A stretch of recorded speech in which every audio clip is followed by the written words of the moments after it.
You're watching Newstainment Television. Trailer सगळ्यांनी बघितलंच, मी तुमच्याबरोबरच पहिल्यांदा बघितला आणि खूप छान कट झालाय ट्रेलर. असंभव सिनेमाची गोष्ट ही त्याची पहिली ताकद होती आणि ज्या 750 नरेशन्स विषयी बोललं गेलं त्यातलं एक नरेशन माझ्या घरी झालं होतं आणि ते अत्यंत थरारक असं नरेशन होतं आणि सिनेमा लेंथ पेक्षाही जास्त वेळ नरेट, प्रत्येक नटाचे सीन त्यांनी जोरदार इंटेन्सिटीने परफॉर्म केलेले होते. त्यामुळे शूट करतानाही आम्हाला कपिल जिथपर्यंत जातो तिथपर्यंत तरी असे नेला पाहिजे असं एक हे होतं. त्यामुळे त्यातला गमतीचा भाग सोडल्यास खरंच आहे की खूप चांगली कथा आणि आता तो शब्द उच्चारायला हरकत नाही खरं तर की पुनर्जन्म ज्यामध्ये आहे अशी कथा. तर इतक्या चांगल्या म्हणजे एक चांगली भूमिका मिळताना नाकी नऊ येतात, तर एखाद्या नटीला 2 चांगल्या भूमिका एकाच चित्रपटात मिळणार असतील तर त्या 2 भूमिकांना मी नाही म्हणणं असंभव होतं. त्यामुळे नाही म्हणणार नाहीत म्हणूनच सिनेमा संभव झालाय. त्यामुळे कथा हे त्यातलं तुझ्यावर येणार नाही, त्याच्या पुढे सुचत होतं जर ती नाही म्हणाली असती तर चित्रपट असंभव तर त्यामुळे कथा मग ती कथा घेऊन आलेली सगळी मंडळी सचित अत्यंत पॅशनेटली या क्षणापर्यंत आणि सिनेमा रिलीज झाल्यानंतरही तो तितकाच पॅशनेटली उभा असेल याची मला खात्री आहे. कारण त्याची 3 तारांवरची कसरत होती. तो निर्माताही आहे, तो दिग्दर्शकही आहे, तो प्रमुख नटही आहे, 2 भूमिका तोही साकारतो आहे. त्यामुळे दिसत होतं की काय चाललंय तिकडे.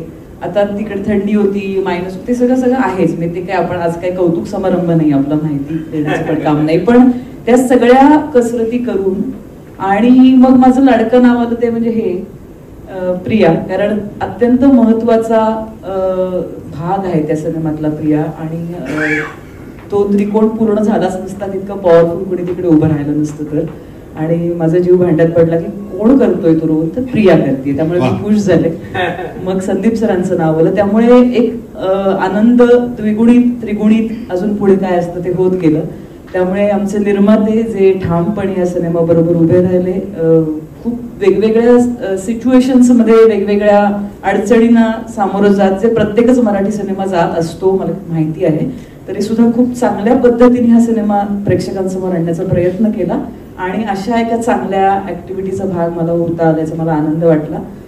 हे सगळं होत असताना की संवादाचं स्क्रिप्ट कुठे आहे, संवादाचं म्हटलं थांब जरा तू काळजी करू नको, गिरीश लिहितोय. त्यावर म्हटलं हा आता मला काहीच सगळं संपलं, सगळ्या शंका संपल्या, आता येऊ देत संवाद, मी शांतपणे आता गप्प बसते. कारण बरेचदा असं होतं की नरेशन जोरदार होतो, गोष्ट आवडते, त्याचा हे आवडतो आपला प्रकार की हे छान आहे, पण ते स्क्रिप्ट रूपात आपल्या समोर येईपर्यंत वेगळं झालेलं असतं. पण शेवटचा हात जो फिरला तो गिरीशचा आणि मग पुढे अर्थातच सिनेमा शूट जमे प्रसादनी शूट केल्यानंतर आमच्या सगळ्या टेक्निशियन्सनी जो आज इथपर्यंत आणला ते रिडिंगच्या खूप पुढे गेलं आणि छान वाटतंय की मी या कथेचा भाग होऊ शकले. Thank you sir. वाह, या सगळ्यांनी मिळून मुक्तपणे एक चित्रकृती बनवावी आणि ती मराठी प्रेक्षकांना प्रिय व्हावी अशी मुक्ता प्रियाची असंभव ही गोष्ट 21 तारखेला भेटीला येते. तुम्ही दोघी पुन्हा एकदा 7 वर्षानंतर एक साथ आमच्यासाठी तर बरवाणी म्हणजे एकाच सिनेमात 2 भूमिका, तसंच एकाच तिकिटात 2 अभिनेत्री, त्यामुळे प्रेक्षकांचाही फायदा आहेच. आणि मी असं मगाचपासून त्या -°C टेम्परेचरचा उल्लेख -3, -4 असं काहीतरी टेम्परेचर तिकडे होतच आणि तरी आपण छान शिफॉनच्या साड्या, म्हणजे कडकडीत थंडी पण तरी कडकडीत परफॉर्मन्स, स्लीवलेस, बाकी संपूर्ण युनिट कुडकुडतंय पण तुम्ही मात्र कडकडीत परफॉर्मन्स देताय. काय म्हणजे ही भूमिका म्हणजे इतकी हॉट आहे असं या दोन्ही बापरे, हॉट वगैरे माहित नाही, पण मला फार मजा आली रे. मला असं वाटतं की आपण जेव्हा ऍक्टर बनतो त्यावेळेला किंवा आपण लहानाचं जेव्हा मोठे होत असतो आणि जेव्हा आपण हिंदी चित्रपटांमधल्या हिरोईन्सना बघत असतो की असं ते बर्फात शिफॉनच्या साड्या नेसून डान्स करत असतात वगैरे आणि असं आपल्याला वाटतं काय मस्त ना, किती भारी. तर ते मला करायला मिळेल हे मला चित्रपट स्वीकारला तेव्हा माहिती नव्हतं, कारण तोपर्यंत असं काही लुक डिझाईन झाला नव्हता. त्यानंतर मग लुकवर चर्चा झाली, मग तो लुक डिझाईन झाला. आणि शूटिंगला जायच्या 3 दिवस आधी मला अशी भीती वाटायला लागली की 0 डिग्री दिसतंय इकडे टेम्परेचर. आपण जो काय धाडसी निर्णय म्हणतो, हा मी घालीन स्लीवलेस, मला काही फरक नाही पडत, मी घालीन, तर ते कसं आपण निभावणार आहोत मला माहिती नाही. पण मला आठवतंय पहिला दिवस होता माझा आणि सचित आणि मी म्हणालो आणि तो म्हणाला की पुकार मधल्या माधुरी दीक्षितची आठवण झाली, तिचं ते जे गाणं आहे ते त्या गाण्याबद्दलची. आणि मग माझ्या डोक्यात तोच लूप राहिला आणि मग म्हटलं जर माधुरी दीक्षितनी हे केलंय आणि आपले ती इन्स्पिरेशन आणि मोटिवेशन आहे, आपण रोज सकाळी उठून स्वतःला सांगायचं मी हे करू शकते आणि मी हे करणार.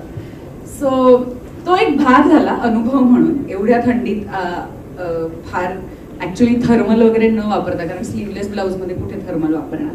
बट हॅव्हिंग सेड दॅट सगळेजण बोलले आहेत, तरीही मी पुन्हा थोडंसं सांगते की खरंच उत्तम कथा. आणि मला कपिलचं काही नरेशन नाही मिळालं, मला सचितचं नरेशन मिळालं.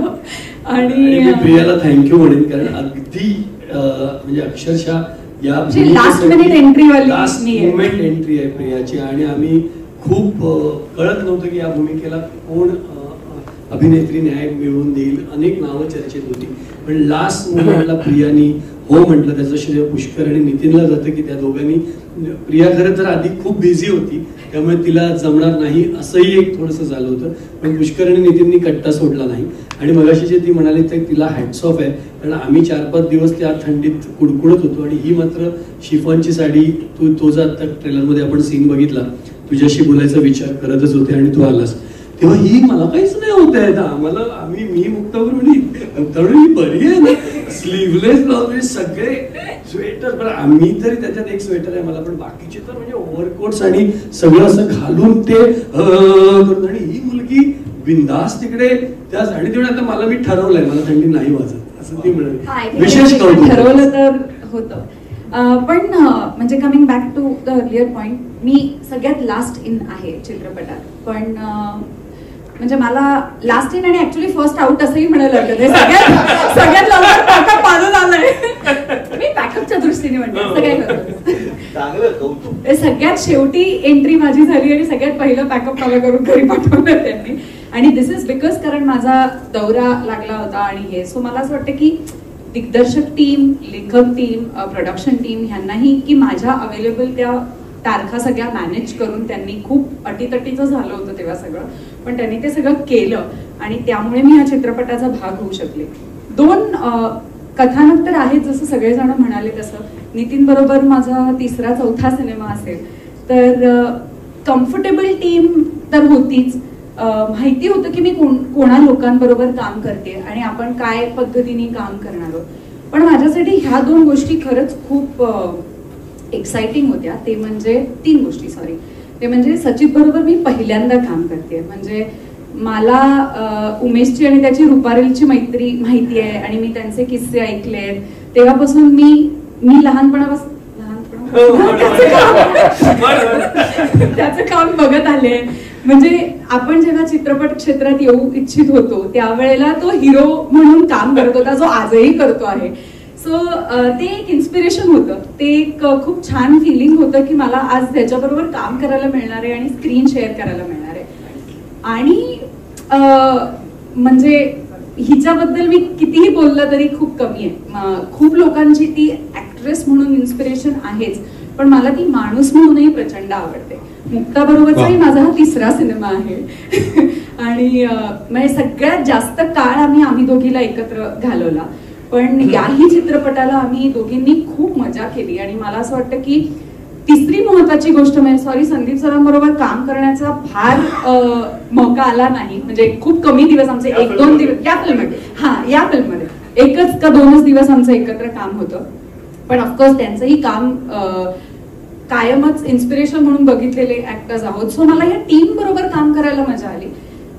मला कॉन्सेप्ट म्हणून ह्या सिनेमाबद्दल जास्त आवडतं की प्रत्येक कलाकाराला त्याचं एक इतकं हुकमी त्यांनी दिलंय की मुक्ता आणि सचितला त्यांचे पास्ट आणि प्रेझेंट लाईफ असू देत किंवा माझ्या वाट्याला काय आले ते तुम्हाला चित्रपट त्यासाठी चित्रपट बघा 21 नोव्हेंबरला. तर का एखाद्या कलाकाराने ह्या चित्रपटाला हो म्हणावं ह्याचं उत्तम कारण म्हणजे त्यांनी नुसती कथा आणि नुसतं त्याच्यातलं थरार नाट्य हे नाहीये, तर त्यांनी प्रत्येक पात्राला काय दिलंय आणि त्यांनी कसं प्रत्येक पात्र फुलवलंय चित्रपटात हे सुद्धा आहे. आणि अजून एक माझा खूप जवळचा मित्र ज्याचं नाव मला घ्यायचंच आहे, कारण त्यांनी आउटस्टँडिंग सिनेमा दिसवलाय, तो म्हणजे प्रसाद बेंडे. फारच सुंदर, म्हणजे प्रत्येक वेळेला शूट करत असताना प्रत्येक फ्रेम मॉनिटरवर बघितल्यानंतर सुद्धा यार आपण सिनेमा शूट करतोय, मजा येते, छान दिसतंय. सो हे फिलिंग कलाकारांना काम करताना सेटवरती येणं खूप जास्त महत्वाचं असतं, कारण आपणही सगळे मायनसच्या थंडीमध्ये जीव तोडून काम करत असतो.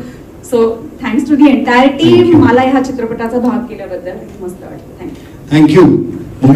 एक उल्लेख मगाशी राहिला, कारण या सिनेमात तो खूप जास्त महत्वाचा आहे की आमची हेअर आणि मेकअप टीम पण तितकीच महत्वाची आहे, कारण आम्ही खूप चांगले लुक्स डिझाईन केले, माझं आणि सचित दोघांचे. आमचे 2 असल्यामुळे जास्त चॅलेंजिंग होतं, त्यामुळे संतोष गिलबिले आणि आमच्या थँक्यू सो मच. खूप चांगलं काम त्यांनी केलंय. वा वा.